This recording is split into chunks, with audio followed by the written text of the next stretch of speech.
Hi guys! It's your Ate Yam and today dadalhin ko kayo sa laundry day ko dito sa Thailand. Yes, legit, maglalaba tayo sa vending machine.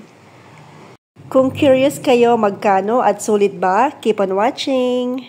Dito sa Thailand, ang dami talagang self-service washing machine na parang vending machine. Perfect sa mga OFW, students at travelers na wala masyadong time. May dryer na rin para sampay na lang after. Eto pala yung pinili ko, pang 20 baht lang kasi konti lang naman ang labahan ko. Mas malaking machine, mas mahal.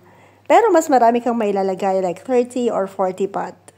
Naglagay na rin pala ako ng sabon kanina at naubusan ako ng fabric conditioner kaya sabon lang muna for now.